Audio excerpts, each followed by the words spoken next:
Voting isn't just going to the polls anymore on election day. Options like early voting, mail-in voting, and ballot drop boxes are available to more voters and are growing in popularity. How to Vote is a tool created by Democracy Works, and it breaks down the options your state offers by forecasting a ballot, empowering you to decide where and when to vote. Democracy works best when we all vote, but misinformation and confusion about election procedures have resulted in low voter turnout. How to Vote takes the guesswork out of the voting process. It is easy to use and helps folks from all over the country overcome many of the process barriers to voting. It is committed to helping you vote no matter what. You can use the How to Vote tool to sign up for election reminders, see what's on your ballot, get step-by-step assistance requesting your mail ballot, explore your options for returning your mail-in ballot, check your voter registration status, and find your local polling site, and make sure that you have an appropriate ID to bring with you. Decide when and where you'll vote this year at howto.vote.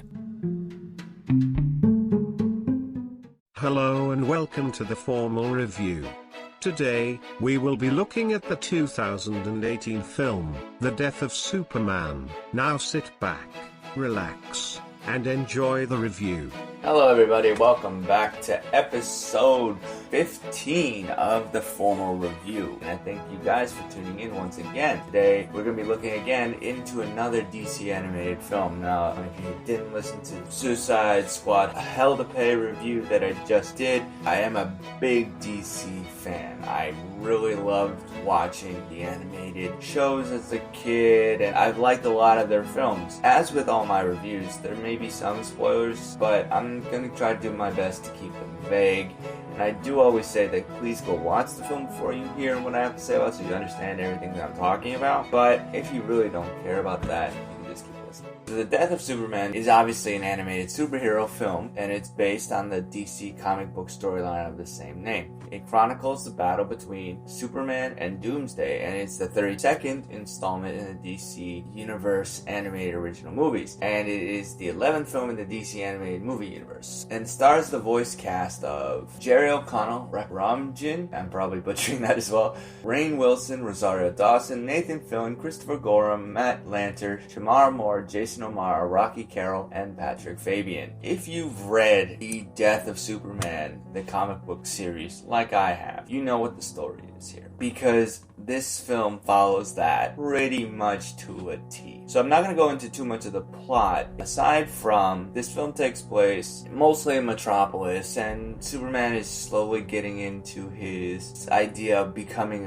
a hero in defending Metropolis. And he has this new relationship with Lois Lane that's slowly starting to become significant, so he's trying to balance that. A lot of complaints about DC animated films is that, and the live action ones as well, is that they don't adhere strong enough to the source material. And whether you agree with that or not, that's one of the big problems with movies based on novels or graphic novels or comic books or whatever. It's always a complaint that somebody has. For anyone who has had a really big problem with that in the past, this film and its follow-up, Reign of the Superman, is going to change that for you. Superman is doing good things, then this big monster comes in called Doomsday, and he's killing off everybody, and he's knocking down members of the Justice League. Superman is the only one who can defeat him. This film carries a lot of emotion, and I honestly think that's really due to the really great writing of this film. They've used a comic book writer. He knows these characters fairly well, and he knows how to deal with them. And going off of the writing, what this film does well is it sets up the eventual sequel flawlessly. It's not forcing the cameos. The things that have to be set up are there, and they're tied into the story. They're not just Easter eggs. This film doesn't just bring up the tie-ins to set up the next film in the last third of the film on a computer screen. No, this film ties in these aspects into the story, and I think that's why this film works so well. And I think that the fight between the two titans looks fantastic. When you get to the ultimate fight, I think that the film does a really good job at showing some really intense action scenes because of how much they built up this character of Superman. And when it comes to my favorite DC character, Superman really for me isn't the best character, and this was one of the stories as a kid that I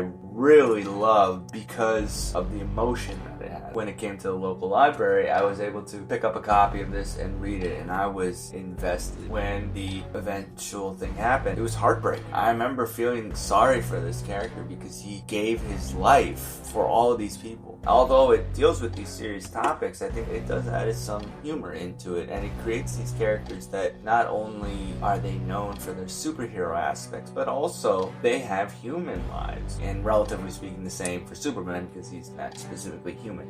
There's one scene when they're sitting in the Hall of Justice and they're talking about business, but then there's reasons why certain ones can't do things that I think really show that these characters are real people. Yeah, they have all these costumes and whatnot, but they're trying to deal with real life scenarios. Somebody's getting married, somebody has a kid, and these are responsibilities that a superhero has to deal with in addition to being the superhero that they are. And Superman is trying to deal with that with Lois. At this point in their relationship, it's so early on that she doesn't know that Clark and Superman are one and the same. This character development of Clark outside of Superman makes this film feel extremely heavy. And it goes into looking into the Clark side of the duality, more so similar to that of Batman Mask of the Phantasm animated film. In addition to that, I think this film is voiced fairly well. Clark and Lois, voiced by O'Connell and Ramjan. I think they did a very good job in voicing these characters and creating this relationship between them. Now, I don't think that this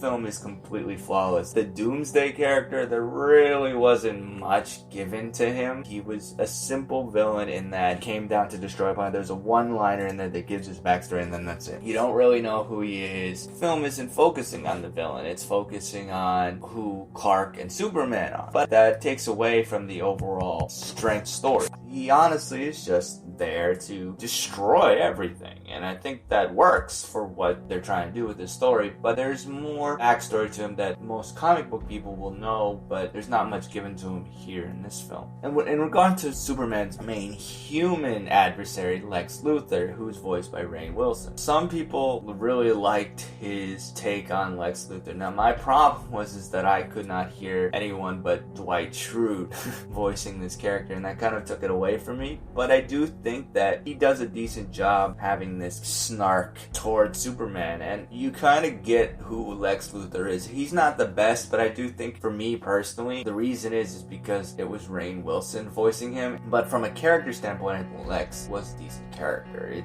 And honestly, if you compare it to the other films, it's better than Superman Doomsday and quite better than Batman vs. Superman Dawn of Justice. And spoiler alerts for Batman vs. Superman Dawn of Justice, I do think that the death of Superman tie-in at the end of that film was really forced. But even so, this film is very strong, and even though it's not the first adaptation of the material, I do think it's one of the best outings of the character. And even though this is only half of the story, you get a complete story, as it were, in this film. And I honestly would rate this film a 4.5 out of 5 bow ties. And honestly, I can't wait for the second half of this story. So I want to know what you guys thought of the film. How do you think it compared to the other retellings of the source material? Also, I wanted to put out there that for those that haven't listened, I have music in the background every episode, and a lot of that is the music and or score of the particular film. I'm not using that for intellectual property. I'm only using that just because it's part of the film. And for this episode, I used the instrumental version of Everybody Knows by Seagreed. This is not from this film, but it was used in the Justice League movie. Given the topic that I talked about today, I do think it's fairly relevant. Now, this song was written by Leonard Cohen and Sharon Robinson. It was originally released by Columbia Records. Now, I want to again thank you for listening in. It's a lot of fun to just talk about movies, especially about comic book movies, so you never miss an episode of any of the reviews. Please subscribe on your favorite platform that you listen to podcasts. I'm on Google Podcasts, iTunes, Stitcher, Spotify. Let me know what you guys think. If there's something that you want me to improve on, let me know. I'm always willing to grow. And also, if there's a movie that you want me to review on an episode, hit me up on social media and I'll do that review. My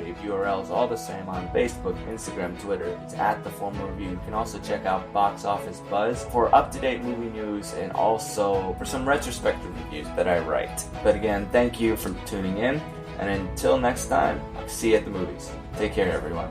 Thanks for tuning in to this episode of the Formal Review. We hope you'll join us again.